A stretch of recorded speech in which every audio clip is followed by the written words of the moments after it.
Good morning.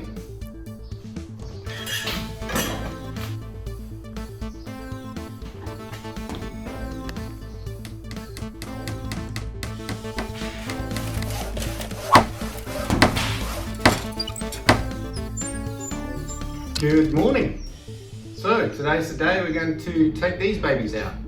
Going to cut through the old ties at the bottom of the trusses because now all of that load and stretch has been taken up by the collar ties that we have across the top that span between the beams, keeping the hinge that is at the top of the A-frame from separating and therefore not letting the walls spread.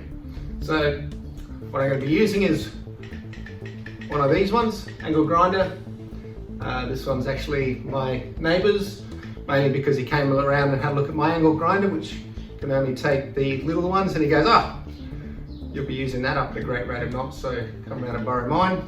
The other nice thing about this one is that it has variable speed, and he said, I don't really want to have my angle grinder, which has a single speed operating at the speed it does, to put one of these cutters in it and have one of these things rip apart and spray me with shrapnel.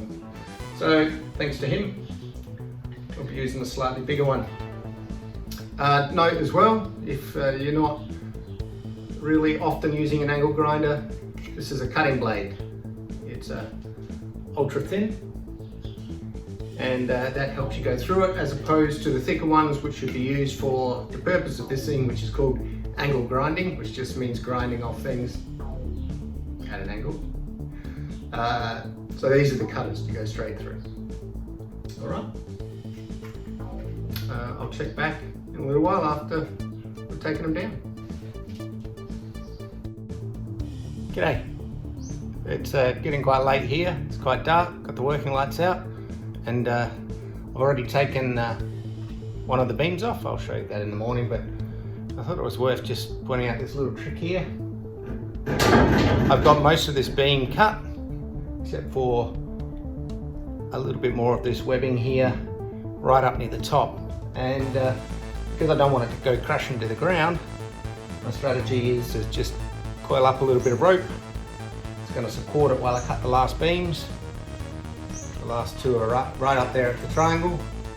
It's not going to tip sideways because the steel is up between the two pieces of wood. And so after cutting the last two, it's suspended up there, and then I can just pulley these things down to the ground. It worked a treat on the last one. Check it out. I got a visitor. What are you doing, chicken? How'd you get in here? Better go back to your roost.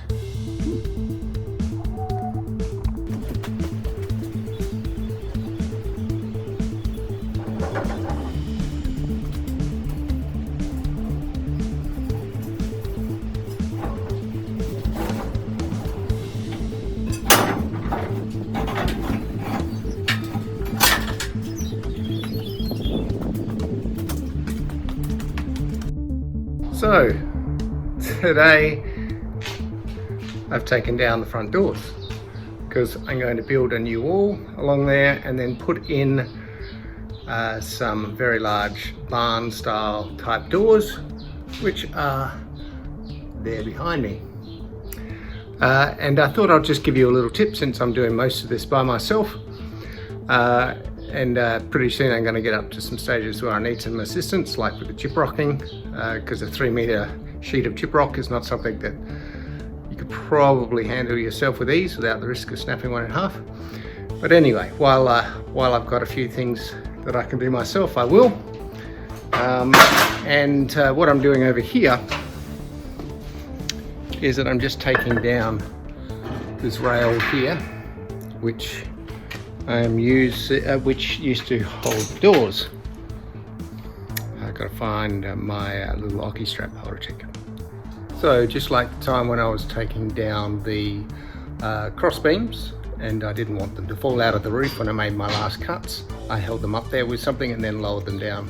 So once again, although I've got just a little bit of a rig here to hold it up while I've got last screw, but I'm going to use one of these things here just to wrap it up to the steel above it, and so that I can keep it there while I undo the last bolt on the other side.